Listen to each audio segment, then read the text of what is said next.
Welcome to the Papyrus Business Correspondence Solution video series. This video focuses on the design of documents. Business administrators use building blocks from the library and advanced features like business logic and single-source document output channel capabilities.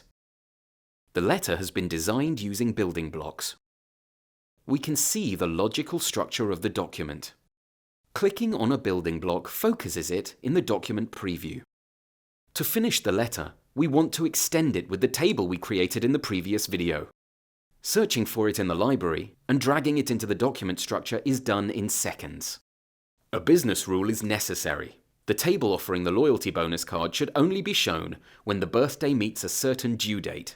Typing it in using natural language until the rule editor signals the correct syntax with a green check mark is straightforward. Finally, we want to allow business clerks the editing of the main text. The design for our account representative letter is now finished. Let's look at the more complex product offer document, which also requires business logic. In this example, the currency changes depending on the customer's residence, and the greeting differentiates between male or female.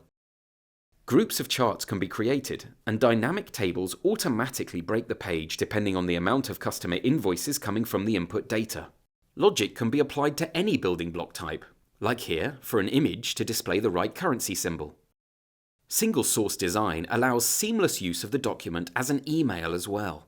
All building blocks that are part of the email variant are visible in the HTML layout sections they were assigned to. Adding a building block is as easy as dragging it from the document content to the desired HTML section. Create email templates with predefined sections and select one as a basis for your design. Test your document by sending test emails to any email client and see the responsive design.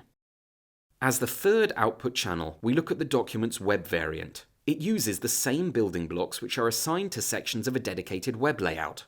While designing the document, you can easily test its appearance in any browser to see how it looks and scales. In the next video, we will continue with release management and document production simulation by testers.